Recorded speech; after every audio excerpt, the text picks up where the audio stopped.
Growing up, my family valued appearances and achievements highly. My dad, Benjamin, 57, male, holds a prestigious job at an insurance company and is well respected in his field. My mom, Olivia, 56, female, is a biology professor and the ideal, caring mother, always there for us. However, everything in our family came with conditions. We had to look and behave perfectly, and perfect was defined by how well we met my parents' expectations. My older sister, Isabella, 30, female, or as everyone called her, Bella, was the definition of their ideal. She's an engineer.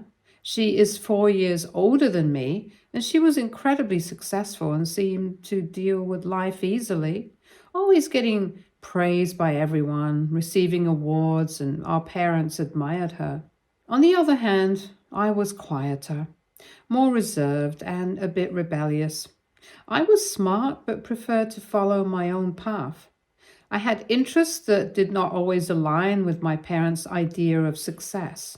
Well, I was an English major, and they did not exactly like that, but they accepted our differences as long as I stayed within their limits, and I tried to avoid crossing any lines. Despite our differences, I admired Bella. She was everything our parents wanted, and I saw her as someone I could trust and learn from. I never thought she would do something like this to me. 6 years ago, my world turned upside down because of a huge lie from Bella. I was 20, still in college, trying to build my future. Bella, always our parents' favorite, was the golden child. She was accomplished, responsible, and always in their good books. Meanwhile, I felt like I could never measure up, always living in her shadow.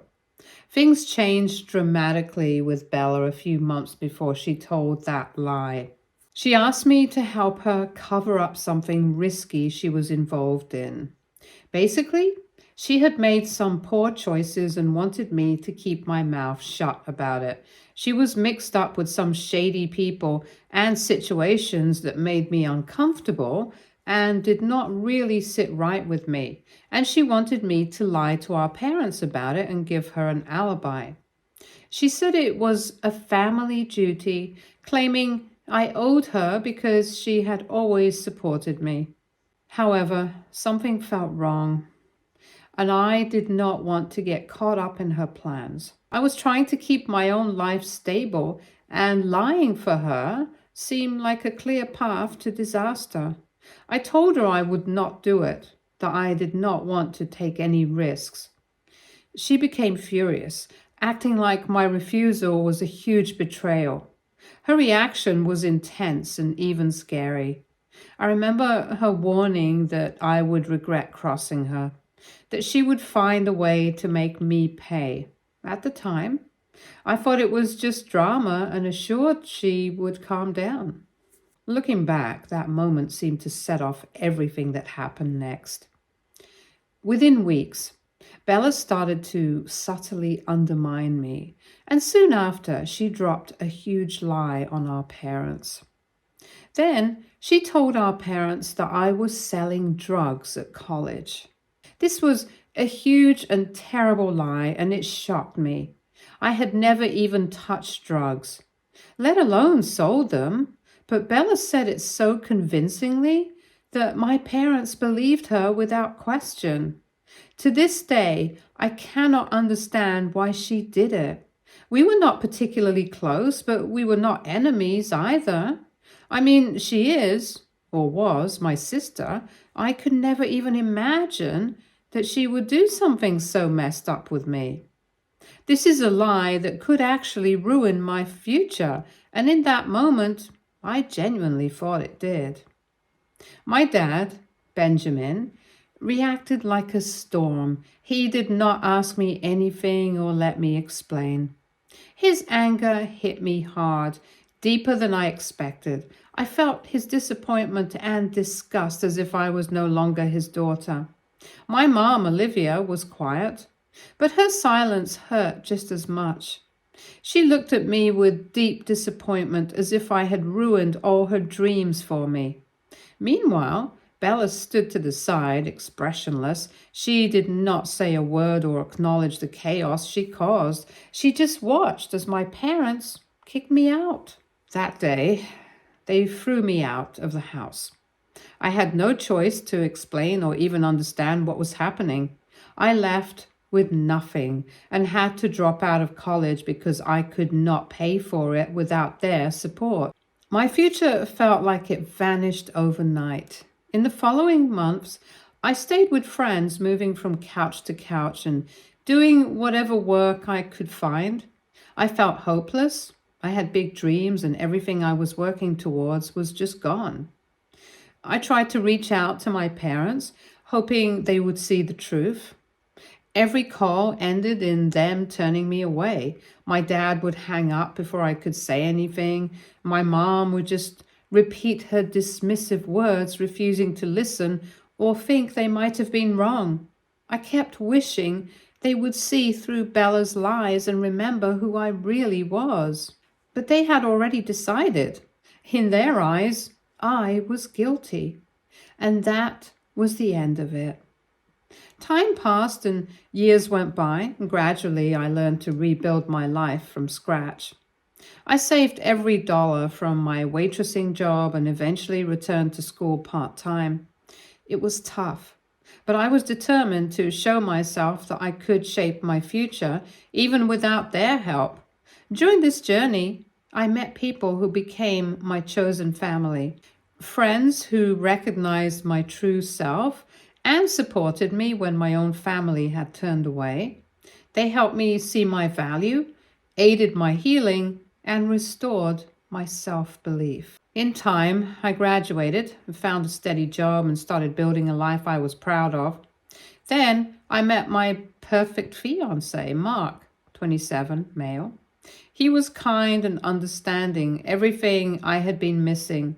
When I shared my family story with him, he did not judge or pity me. Instead, he said that family is not just about blood. I have the right to choose who I let into my life. With him, I felt truly loved and accepted. And for the first time, I began to think that I did not need my parents' approval to feel complete. As our wedding day neared, thoughts of my family returned.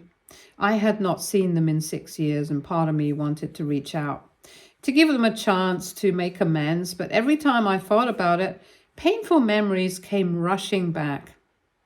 The rejection, the shame, the way they had discarded me without a second thought.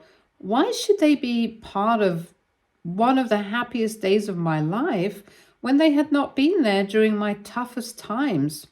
Out of nowhere, I got a message from my dad. It was surprising to see his name pop up on my phone after so many years. The message was brief and straightforward. He told me that my mom was very ill and wanted to see me because she missed me. There was no apology or mention of the past, no acknowledgement of the hurt they caused. Just a vague note about my mom's sickness and her wish to reconnect. He also mentioned that he knew about my upcoming wedding and that both he and my mom wanted to be involved. It felt strange and heavy to know they suddenly wanted to reach out. Where was this concern when I was struggling to get by after they left me? They missed my graduation, my first job, and literally everything else in my life. Now, just because my mom is sick, they act like those 6 years did not matter, as if I would easily forgive and forget. It seemed so unfair. I might sound selfish, but this caught me by surprise, and I did not feel good about it. They were not there for the tough times, but now they wanted to be part of the good moments. A wave of emotions hit me. I thought about my mom being sick and felt guilty. And despite everything, she was still my mother, and the idea of her suffering was hard to deal with. I realized that her wish to see me was not just about the wedding. It might be about finding closure or making peace before it was too late. But forgiving them felt impossible. After all they had put me through, the abandonment, the disbelief, the struggles I faced alone, how could I let them back into my life as if nothing had happened? After the text, I received a few more texts from relatives I did not even know existed. They claimed that it was wrong of me to not include my parents in my wedding, and that whatever happened recently should not matter compared to everything they had done for me throughout my life.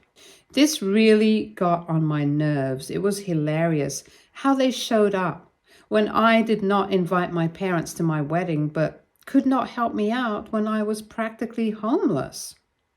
I spoke to my fiance about this, and he straight away asked me to ignore my relatives' texts because they are irrelevant. He has assured me that he will back whatever choice I make, but he also reminded me that my wedding day should focus on us being happy and us enjoying ourselves and not something from the past that hurts and the unresolved feelings that came with it. He asked me to consider what would make me happy in the long run as well, not just for now.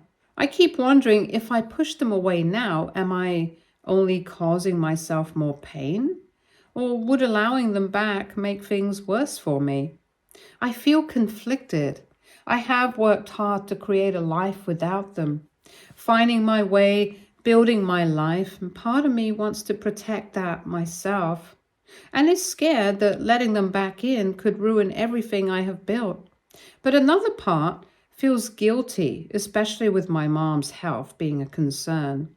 I cannot overlook that she is trying to reach out now, even if it feels like it's too late.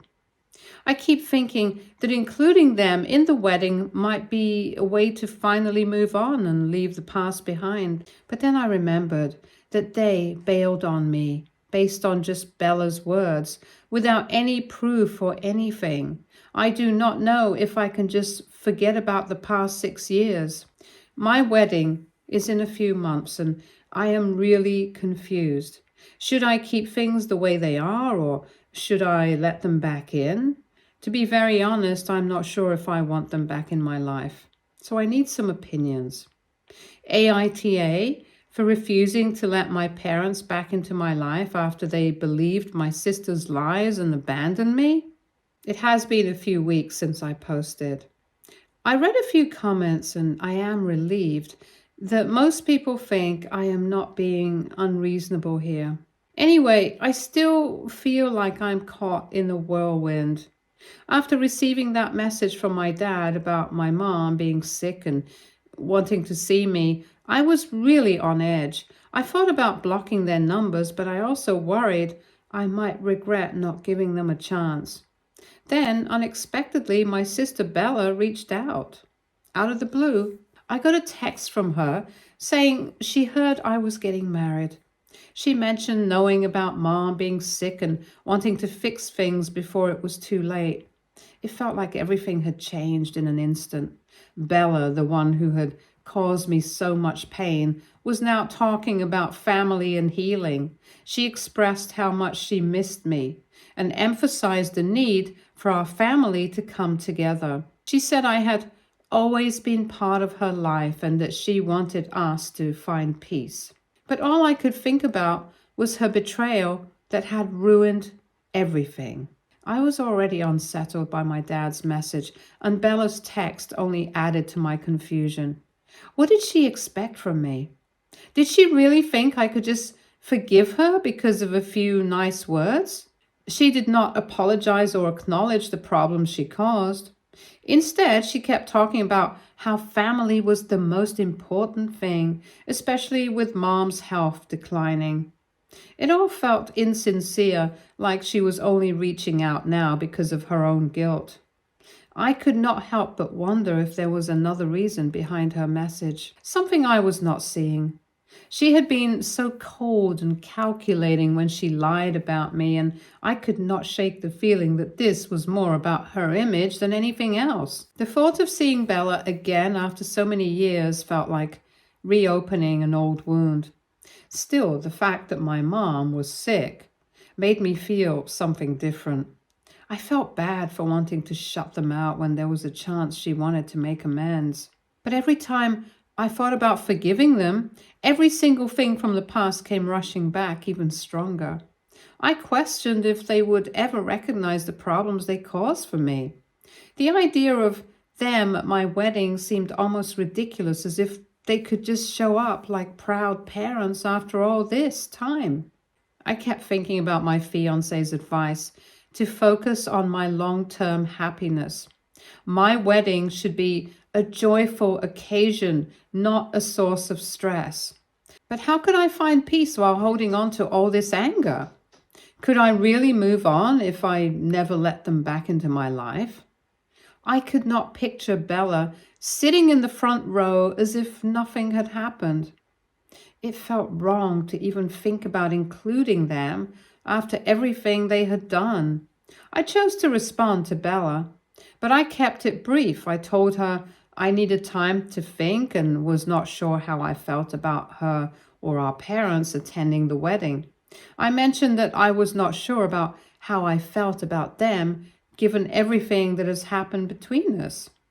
I do not know why, but I hoped she would understand. But her reply was just another message about family, with no sign of regret or acknowledgement of her actions. She even had the nerve to say she understood my feelings but hoped I would see the bigger picture and let the past go for Mom's sake.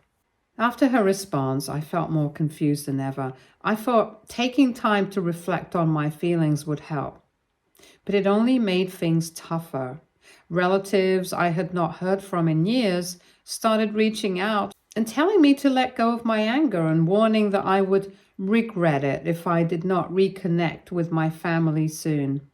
It seemed like they only knew part of the story and assumed I was being unreasonable. Their comments stung, but I realized they had no idea what I had been through. This only added to my confusion and frustration. A few days later, I received another message from my dad, giving me more information about Mom's health. He did not share many details, but it was clear she was not doing well. He mentioned that she had always loved me and wanted us to be a family again. It felt odd, as if he was trying to make me feel guilty instead of apologizing or recognizing my pain. I questioned whether he understood the effects of their actions. I spent many hours thinking about what I would say if I saw them again. I pictured telling them about the years of struggle, the nights of feeling utterly alone, and the betrayal I still carried. But deep down, I knew it would not change anything. They would likely find a way to justify their behavior or dismiss my feelings, saying I was being dramatic.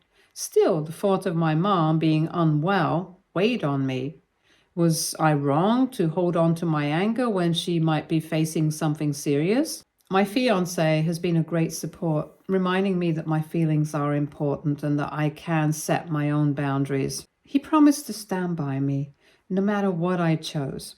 I feel fortunate to have someone who truly understands my pain and does not pressure me to forgive just to keep up appearances. He emphasized that the choice is mine, but I can feel the heaviness of it all.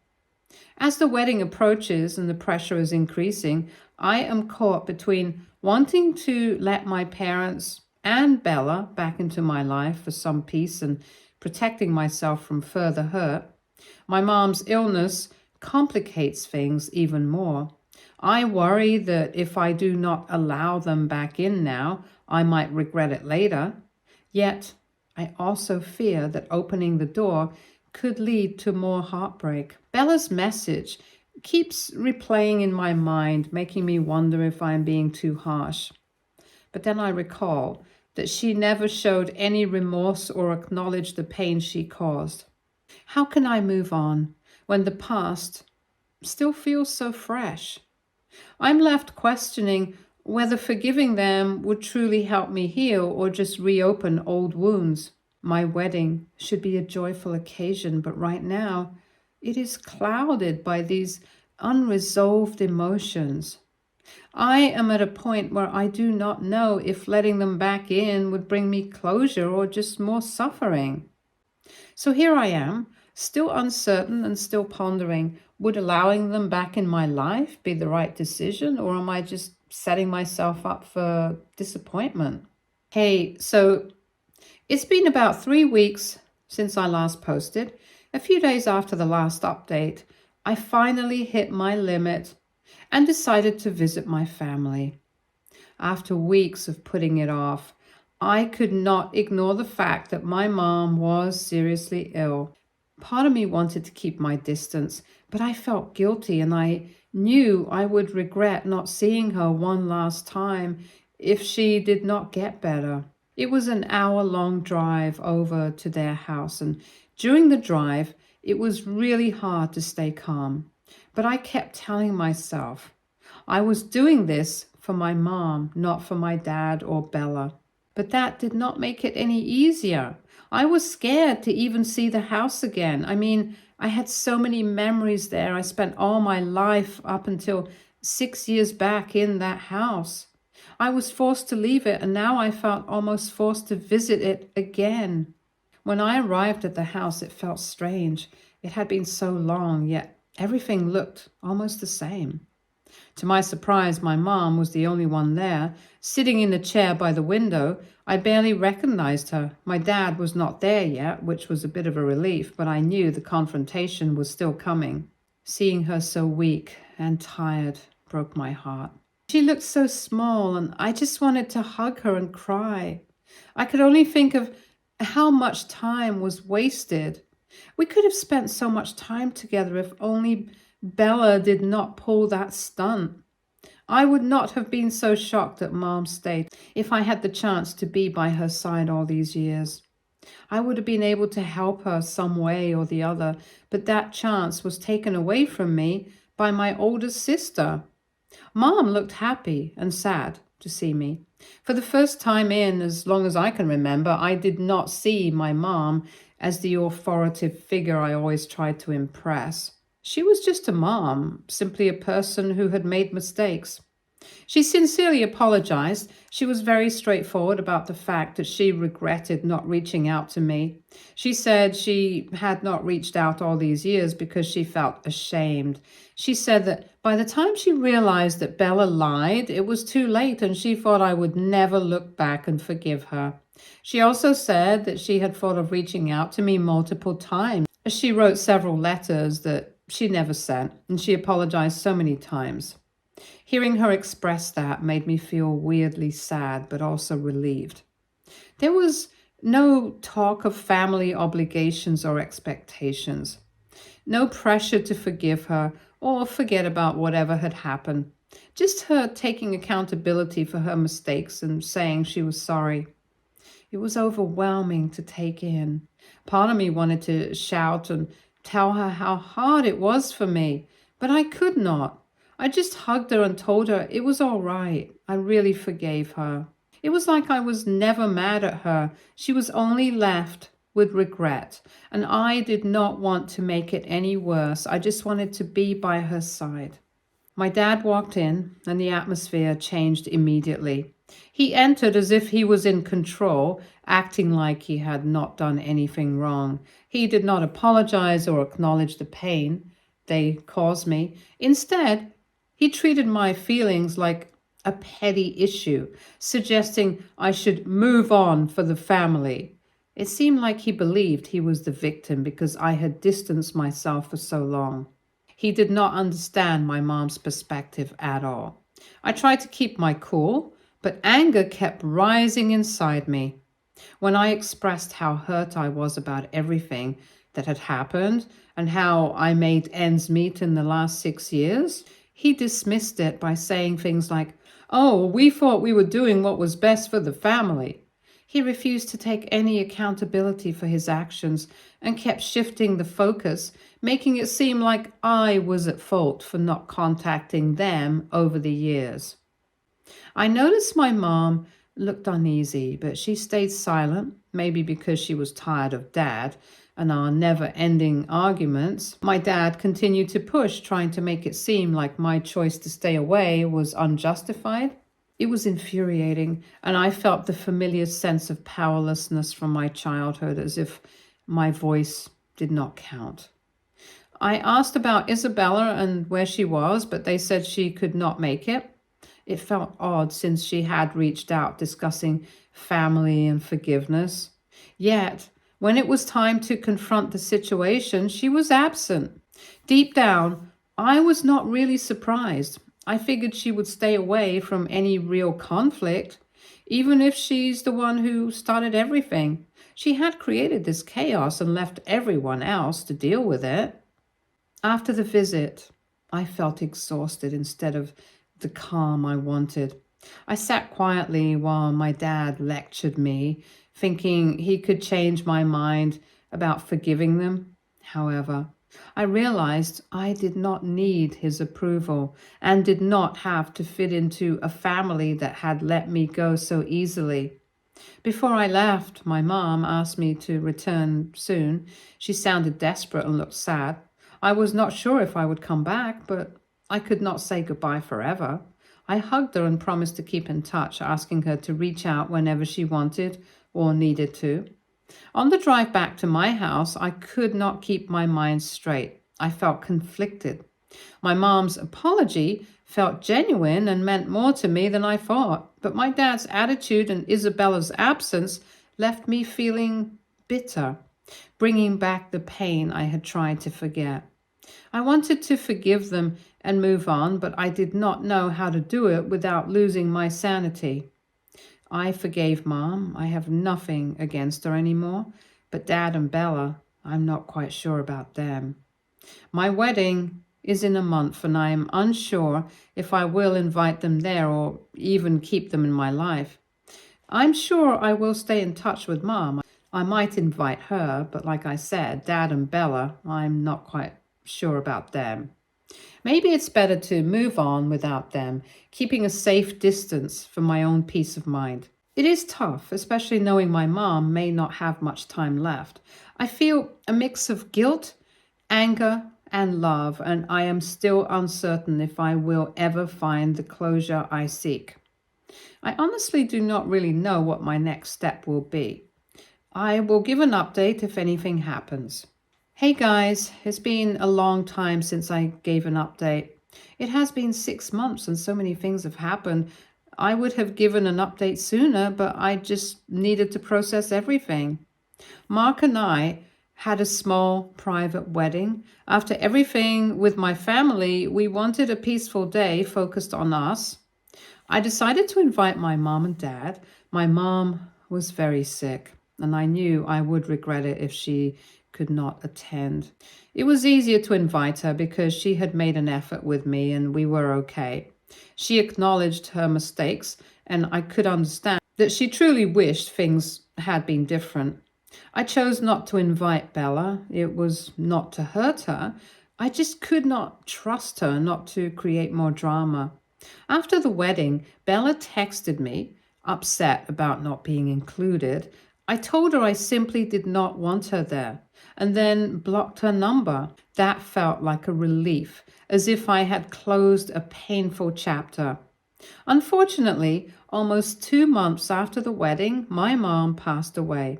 She was not in pain. She passed away peacefully with both me and Dad by her side.